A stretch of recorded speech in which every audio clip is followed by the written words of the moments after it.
Bonjour, ça y est, vous vous lancez dans la télésurveillance de l'insuffisance cardiaque. Je vais tenter de vous apporter des éléments afin de vous aider à choisir le système le plus adapté à votre pratique et aux besoins de vos patients. Voici mes conflits d'intérêts, dont aucun n'a de lien avec cette présentation. Tout d'abord, un bref rappel du programme ETAPE, qui a un objectif de cibler les patients à risque d'hospitalisation récurrente ou de complications à moyen et long terme, afin de stabiliser leur maladie et d'améliorer le parcours de soins.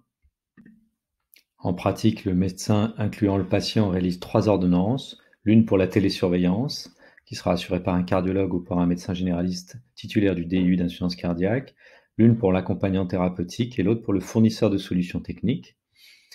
S'ensuit une télésurveillance pendant 6 mois, au terme de laquelle pourront être réalisées les facturations avec les lettres clés que je vais vous détailler un petit peu plus loin. Au terme de ces 6 mois, une nouvelle période de 6 mois pourra être discutée si le patient a toujours les critères d'inclusion. Un bref rappel de la tarification associée à la télésurveillance, avec un forfait à 110 € pour la télésurveillance médicale, 60 € pour l'accompagnement thérapeutique et 300 € pour le fournisseur de la solution technique. Tout ceci est disponible sur le site du ministère.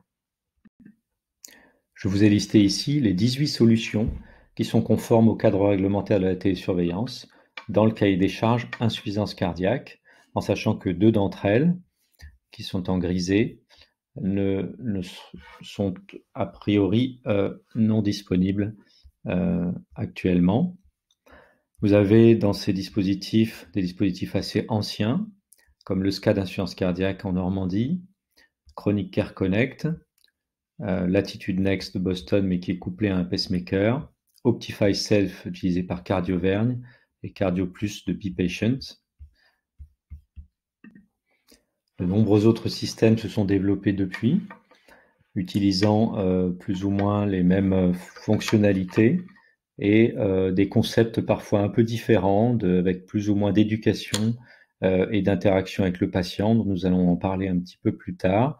Le dernier arrivé, développé par Better Rise, aura un fort développement d'éducation thérapeutique puisque c'est leur spécialité. Alors, comment faire votre choix? La première question à vous poser, c'est quelle organisation de la télésurveillance je vais pouvoir mettre en place dans ma pratique quotidienne avec mon environnement professionnel. La deuxième, c'est quelle population cible. Et la troisième, c'est comment faire pour respecter les objectifs d'une efficacité maximale. Quel dispositif pourra m'aider à cela? Pour savoir ce que vous devez organiser, je vous ai décrit le processus à mettre en place pour la télésurveillance, qui vous permettra d'imaginer dans votre pratique comment vous allez faire, à quel moment et avec quelles ressources vous allez informer le patient à recueillir son consentement, prescrire les 3 ordonnances, jusque-là c'est assez simple, réaliser le premier temps de l'accompagnement thérapeutique d'1 heure qui peut être au mieux un diagnostic éducatif partagé, mettre en place le plan de suivi personnalisé du patient si le système le permet, éduquer le patient à l'utilisation du système, c'est obligatoire. Fournir, installer le système de télésurveillance au patient, éventuellement à domicile si des objets connectés sont fournis. Suivre le patient pendant les 6 mois et gérer les alertes, qui n'est pas la moindre des choses puisqu'il s'agit de consulter les alertes, d'apporter une réponse adaptée à l'alerte sous la forme d'un contact, d'une téléconsultation, d'une consultation, voire d'une hospitalisation. À ce titre, je vous rappelle que le médecin, selon le Code de santé publique, a l'obligation d'organiser les moyens techniques et les ressources humaines destinées à assurer la télésurveillance. Sans vouloir être exhaustif, on retrouve 3 grands modèles d'organisation de télésurveillance actuellement en France. L'une où le cardiologue gère à la fois la télésurveillance et l'accompagnement thérapeutique directement avec le patient, éventuellement l'accompagnement thérapeutique délégué à une infirmière.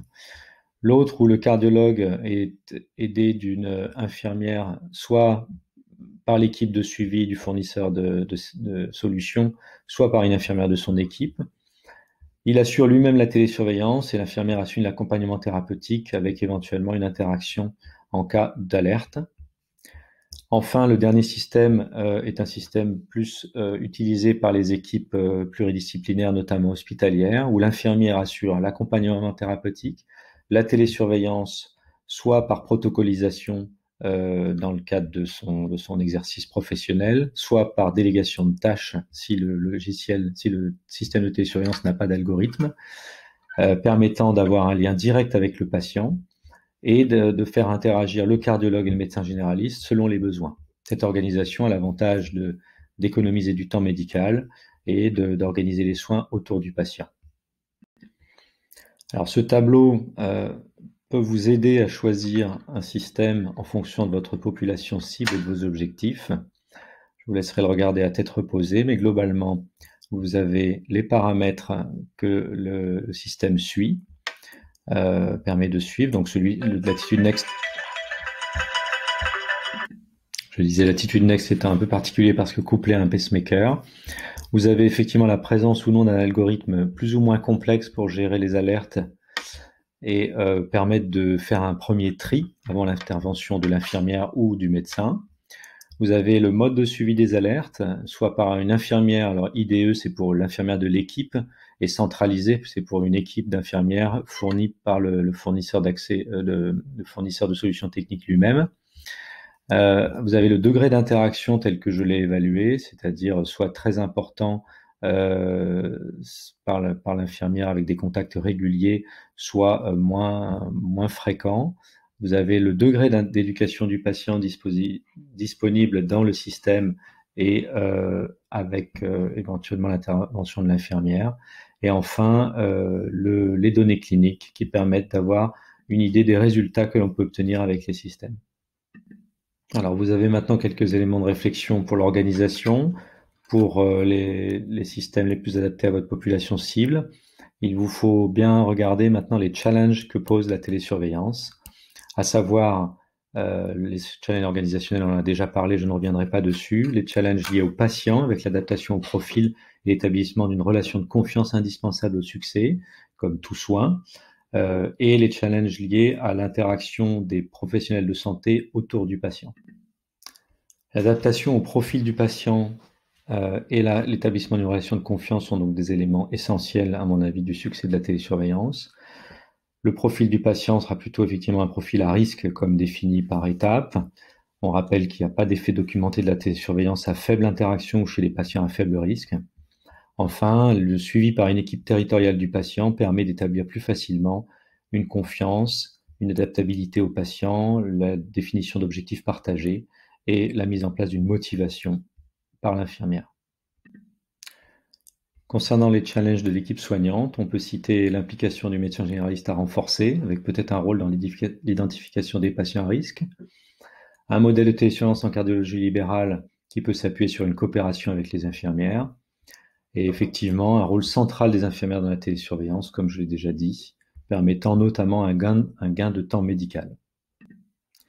Je vous ai parlé en début de topo des objectifs que nous devions nous fixer pour une télésurveillance efficace, et je voudrais à ce titre vous montrer juste un résultat de notre étude rétrospective par appariement des patients suivis en Normandie au Système national de données de santé, donc permettant d'avoir toute la consommation de soins et leur devenir sur 8 ans, et qui permet de voir que les patients ayant été adhérents et à qui on a pu faire interagir avec le système ont un bien meilleur pronostic que les patients le tiers qui a le moins interagi.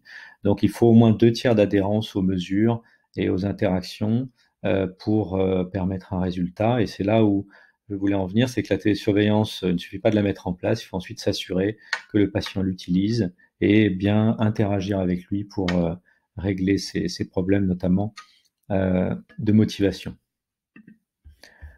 En conclusion, la télésurveillance à domicile devrait être proposée à tout patient insuffisant cardiaque, en particulier en sortie d'hospitalisation ou lors d'une déstabilisation en ambulatoire, qui constituent des périodes à risque et qui vont entraîner une aggravation de sa maladie. L'organisation sera au mieux centrée sur le patient. À ce titre, la montée en charge du rôle des infirmières dans cette prise en charge est évidente, et le protocole de coopération récent de décembre 2019 ainsi que le rôle des IPA va affirmer cette montée en charge. Les résultats sont dépendants de l'adhérence du patient et il ne suffit donc pas de prescrire un système, il faut bien que le patient l'utilise et c'est pas le plus simple. Enfin, l'efficacité dépend du degré d'interaction et doit être adaptée au profil du patient. Je vous remercie.